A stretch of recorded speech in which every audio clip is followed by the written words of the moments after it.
A signature policy of Donald Trump just took a massive hit in the Senate, courtesy of Senate Republicans. And in short, it could mean fantastic news for American consumers. Stick around, this story gives you some hope. I'm David Reddish. Welcome to Occupy Democrats. Tariffs. Are you as sick of hearing about them as I am? It seems like the whole nation is, save for one person, Donald Trump. As you may recall, earlier this month, Canada released an ad of Ronald Reagan talking about how much he hated tariffs. And the move got under Trump's thin, bruised, and bronzed skin.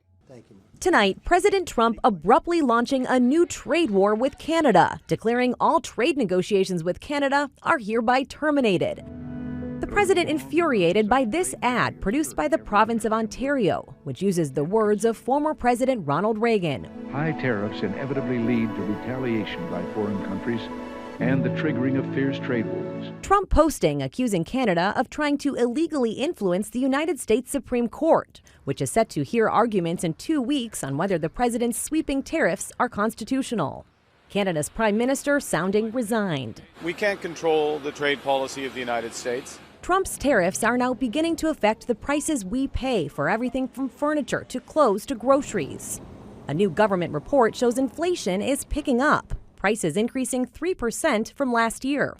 The typical American household is now spending an extra $208 per month. Don't worry, the news gets better. Stay with me here.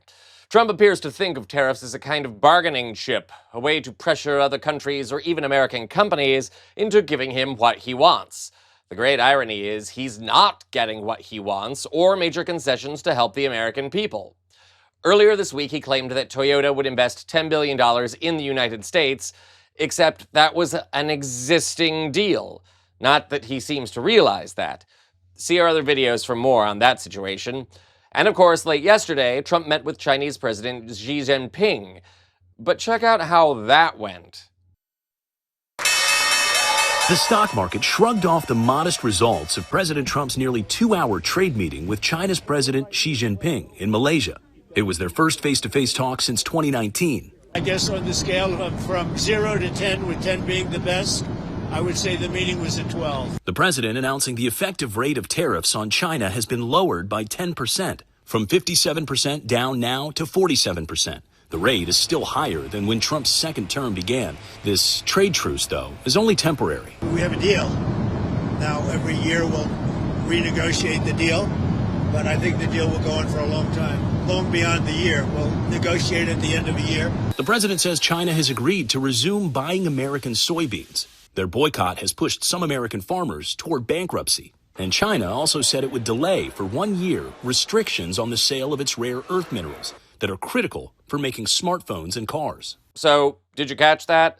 Trump is lowering his tariffs because the Chinese threatened a boycott of American soybeans. China is historically the largest importer of American soy, and China actually got the upper hand over Trump by getting him to lower his tariffs. So, how is this considered winning again? Meanwhile, with unemployment numbers rising alongside prices, the Senate has begun to take action to push back against Trump's tariffs. Late yesterday, 4 Senate Republicans joined with Democrats to nullify Trump's tariffs on Canada and Brazil. Then, just minutes ago, that action expanded even more. Multiple sources, including The Hill, now report that the Senate just passed a bipartisan resolution to repeal President Trump's tariffs on a global scale. The same 4 Republicans joined with the Democrats to approve the measure. Senator Rand Paul of Kentucky, the GOP sponsor of the resolution, and Senators Mitch McConnell of Kentucky, Susan Collins of Maine, and Lisa Murkowski of Alaska. The Senate tried passing a similar resolution in April, but it failed. The move terminates all tariffs enacted on April 2nd, which Trump dubbed Liberation Day, thus giving Americans some hope amid the government shutdown. But there's a catch. The resolution must now pass in the House, and it's unclear whether it has enough support to cross the finish line. Worse, House Speaker and pass-around Republican Party bottom, Mike Tiny Johnson, has the House in recess to further extend the government shutdown, and more importantly, to delay swearing in Congresswoman Adelaide Grijalva, who has pledged to be the deciding vote to release the Epstein files. And even when the House does inevitably reconvene, Johnson is so cuckolded to Trump that he's unlikely to allow the measure to come up for a vote. On the other hand, If the resolution around the Epstein files offers any indication, Johnson may have to do so sooner or later. So, in other words, stay tuned. Even if the Supreme Court rules the tariffs are constitutional, the Congress could still override them, thus providing a major boost to the economy and relief to American consumers. To stay up to date, remember to subscribe to our channel for the latest news on the tariffs and all other major stories coming out of Washington. I'm David Reddish.